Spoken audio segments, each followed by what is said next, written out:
Olá, vamos dar sequência, então, na verdade, início, né, para quem está começando agora, ao nosso estudo das 5 feridas emocionais. Lá no canal do Telegram, para quem não quiser ter o livro, para quem não quiser adquirir o livro, eu vou colocar algumas coisas em formato áudio e aqui no YouTube a gente vai fazer um estudo mais completo no sentido de falar um pouco sobre isso. E como eu expliquei para vocês, uma vez por semana nós vamos fazer em grupo, né, um apanhado, um debate, cada um colocando lá suas opiniões, cada um colocando as suas questões, as suas dúvidas. Então, no capítulo 1 do livro, né, a primeira ferida emocional que ela fala é a rejeição. A autora, que é Lise Bourbeau, é uma autora francesa, como eu já expliquei a vocês no primeiro vídeo, né, do convite. Ela fala que essas pessoas, né, que trazem como um caminho de vida, né, vamos dizer assim, uma escolha de vida, encarnar em algumas famílias para que elas possam curar a sua ferida da rejeição, elas costumam ter até características físicas que ela chama de escapistas, né? São pessoas as quais ela chama de escapistas, que têm características físicas muito definidas, pré-definidas. Então, geralmente são pessoas que têm um lado do corpo, geralmente acho que é o lado direito, muito diferente do esquerdo. Todos nós temos, né, na verdade, um lado do nosso corpo não é igual ao outro, mas segundo ela, nos seus estudos e nas suas pesquisas, essas pessoas elas têm um lado muito diferente do outro, coisa que chama até atenção. Geralmente são pessoas extremamente magras, longilíneas.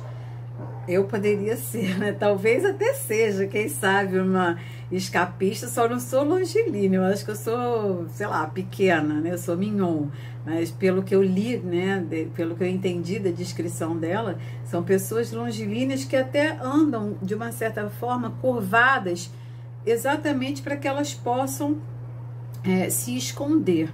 Então são pessoas que ela chama de escapistas exatamente por causa disso, que são pessoas que acabam se escondendo de tudo e de todos na vida. Essas pessoas que nascem com esse sentimento da rejeição, que, como eu falei, elas escolhem, né, as famílias ou a família na qual ela vai encarnar, na qual ela vai nascer para poder vivenciar esse aprendizado. São pessoas que ou elas se sentem rejeitadas por elas próprias, não exatamente elas passaram por um processo de rejeição, né? Mas geralmente sim. Geralmente o processo de rejeição, segundo a autora, ele vem ao nascer. Ou são crianças que antigamente tinha muito isso, né? Hoje em dia a gente tem aí como é que se diz? Aqueles ultrassons, né? Que já no segundo dia, sei lá, de gravidez, já consegue detectar o sexo do bebê. Exagero, né, gente? Mas é para colocar um pouquinho aqui de alegria no assunto. Mas hoje em dia a gente tem muito mais possibilidades do que antigamente. Antigamente, até o momento do nascimento, era uma surpresa. E havia muito mais, eu acho, sentimento de rejeição do que hoje. Hoje a gente vê, por exemplo, mães solteiras assumirem os seus filhos. Independente dos pais quererem aceitá-los ou não, as mães, de uma certa forma, acabam assumindo. Antigamente era muito feio, então a criança ela já era por si só rejeitada a partir do momento que a mãe se encontrava grávida, né, e tinha que contar para a família. Ou então ela fazia o aborto escondido, o que levava muitas vezes à causa de morte, né, porque faziam em qualquer lugar, nas mãos daquelas curandeiras e acabavam morrendo. Então o processo de rejeição desses bebês, né, desses fetos, vinham primeiro através do medo que a mãe sentia por ter que dar a notícia de estar grávida, né? e depois do ter que contar para a família. E aí já vinha aquela coisa, porque a mãe geralmente era posta para fora de casa, quando nasciam em algumas famílias as crianças, né, que o pai quando via, isso vinha muito inclusive nas famílias nobres, onde tinha que haver a hereditariedade, né, do trono.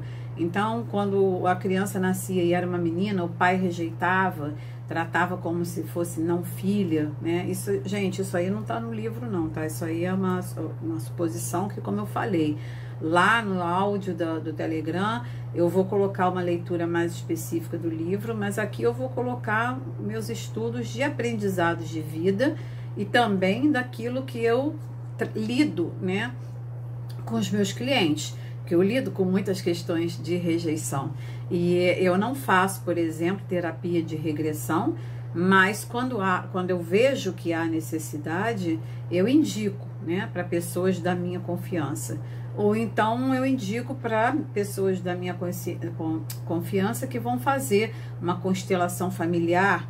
A gente hoje lida com a constelação familiar muito bem, diga-se de passagem, para a gente solucionar esses casos, né? Então a rejeição, ela já vinha de antemão, né, no anúncio da gravidez. E dependendo, mesmo que muitas vezes hoje, né, as mães aceitem encarar o fato de serem mães solteiras, de alguma forma essa rejeição ela é vivida, porque a mãe foi rejeitada. O fato dela ter que encarar uma gravidez sozinha, mesmo que depois a família acolha ou o pai resolva, quando a criança nasce, acontece muito, né? A criança nasce e aí o pai resolve assumir a criança. Esse processo de rejeição já é vivido pela mãe, que transmite para a criança. Então a criança já nasce no processo uterino de rejeição, dos sentimentos que ela absorve da mãe. Ela nascendo, né, ela pode até nem ser rejeitada, mas ela já traz aquele sentimento dentro dela que ela em vida pode fazer com que aquilo se torne uma doença, né, uma ferida grande ou não, e de repente não saber lidar e não saber até nem buscar auxílio, buscar ajuda. Então assim, ela coloca até no início, né, na leitura do livro, a diferença entre abandono e rejeição. O sentimento, aquele que abandona, né, ele se afasta, ele de repente faz a troca por outra coisa, por outro ser. Aquele que rejeita, ele simplesmente se recusa a manter contato. Então o abandono, ele é o não posso. Eu não posso passar por essa situação, eu não tenho estrutura, então eu abandono. Às vezes o próprio abandono de uma atividade que nós estejamos fazendo, de um estudo, é porque eu não posso continuar, né? Aquilo se tornou mais forte do que eu, no sentido de eu não conseguir perseverar, então eu procrastino, então eu abandono, né? A rejeição, ela é o não quero. Então eu não quero, eu rejeito, eu não quero mais manter contato de forma alguma, então eu simplesmente me afasto definitivamente e, se possível, não quero mais ter notícias, eu não quero mais ter contato. Então quando a pessoa nasce sob essa égide, né, da rejeição, ela começa a criar subterfúgios e aquilo que a gente chama de máscaras. Dizem até que algumas pessoas que têm olheiras profundas é uma forma de máscara que ela usa, né, para aquilo que ela não quer enxergar com toda clareza ao longo da vida dela. Seja algum processo que para ela é doloroso, seja uma situação, ou até ela mesma, ao se olhar no espelho, ter que encarar, né, determinadas feridas emocionais que ela tem, né?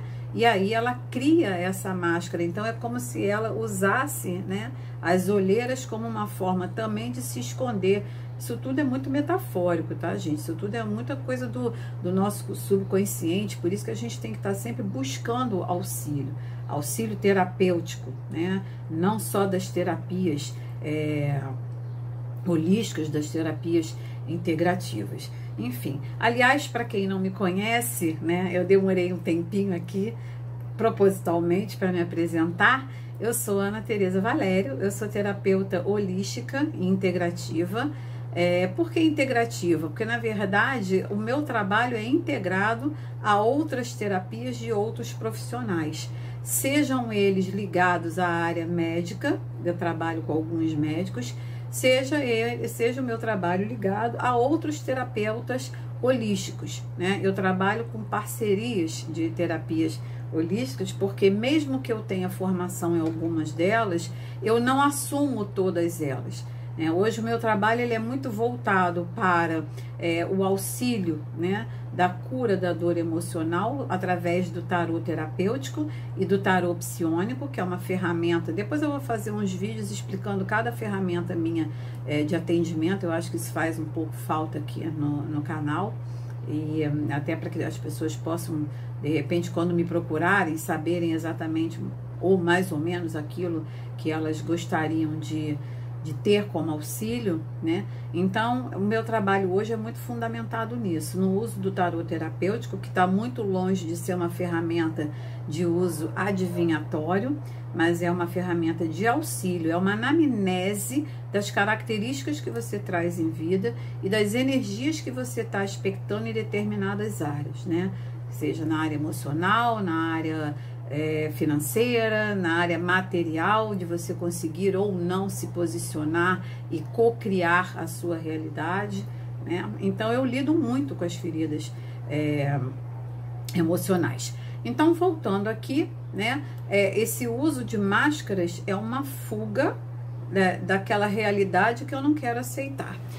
O genitor do mesmo sexo, geralmente as pessoas, né, que sofrem de rejeição ou que se colocam num local de rejeição, porque muitas vezes elas nem são rejeitadas, mas elas já vêm com algo naquela família, né, para ser curado, para servir de aprendizado, e ela se coloca como a rejeitada para que ela possa passar por aquele aprendizado. Então, o genitor do mesmo sexo, geralmente, ele nos ensina o amor, a nos amarmos e a amar.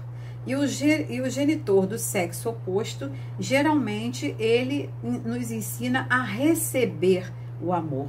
E, geralmente, quando nós somos rejeitados, a coisa começa no genitor do mesmo sexo, tá? Até por conta daquilo que eu falei, né? Da mãe, né, na gravidez, rejeitar o filho, seja porque ela foi rejeitada, ou seja porque ela realmente não quer, mas vai tê-lo por uma questão de repente, até ter passado tempo para fazer uma retirada, digamos assim, e por isso muitas acabam dando, né, para outras criarem. Então, essas crianças começam, quando nascem, e começam a evoluir, a crescer, a buscar formas de se esconderem, né? Não só uma máscara, digamos, na contenção física, né? De curvar, manter a cabeça baixa, os olhos baixos, e nunca se colocar numa postura de poder, numa postura de assumir, né? O seu lado de empoderamento mesmo, seu poder pessoal. Então elas começam a querer fugir da família.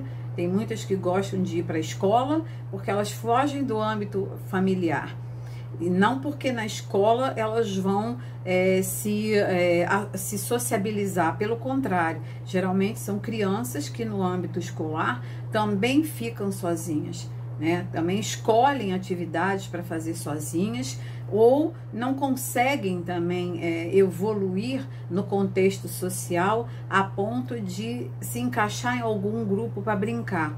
Geralmente são crianças que a diretoria, né, os professores fazem aquelas observações e vivem chamando os pais na escola, e muitas vezes essas características da rejeição, né, que são latentes naquele que está se sentindo rejeitado, os próprios pais não têm consciência disso. E quando eles são chamados, né, talvez quando eles começam a lidar com isso de uma forma melhor e também buscar auxílio, não só para o seu filho, mas como para si próprio, eles começam a perceber que eles jogaram, né, uma característica de rejeição deles próprios em cima dos seus filhos ou do seu filho, porque nem todos os filhos se sentem rejeitados, mesmo que o contexto familiar seja o mesmo para todos. Tá? Então, como eu disse, você vem naquela família, e isso não é só no contexto de rejeição, mas isso em todo o nosso contexto de aprendizado e evolução.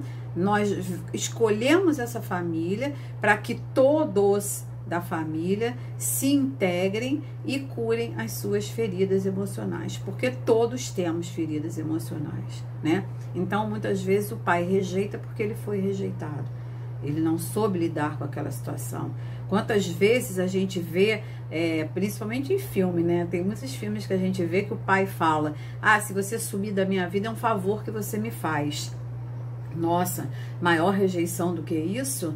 Só que inconscientemente, né, ele está recusando lidar com uma coisa que ele próprio não sabe lidar nele nem com ele. Então, tudo ali é uma troca e não é fácil. É um contexto que realmente não é fácil e por isso a gente precisa buscar auxílio. A gente continua mais tarde. Quem quiser deixar aqui embaixo o comentário e a sua opinião, será um grande favor que me faz, até para que a gente possa aprimorar, né, esse estudo. Porque, como eu falei, eu faço a leitura e aí eu venho aqui, eu coloco não só o que eu li, mas também do meu aprendizado pessoal e do meu aprendizado no lidar com os meus clientes. Então, eu quero que essa troca, né, seja uma forma de todos nós estarmos evoluindo e crescendo juntos, porque a gente está saindo aí de uma época, ou talvez entrando, né, espero que não, numa nova época, que foi bastante difícil em 2020, né, e quantas pessoas nesse processo de 2020 não vivenciaram a autorrejeição, tendo que ficar sozinhas, de uma forma que elas nunca imaginaram, para poder lidar com os seus fantasmas. Então a gente ainda tem um processo aí em 2021 para dar conta, para limpar, para aprimorar e para poder darmos as mãos e podermos ajudar aos outros, aqueles que ainda estão necessitando. Tá? Aguardo vocês no próximo capítulo. Gratidão.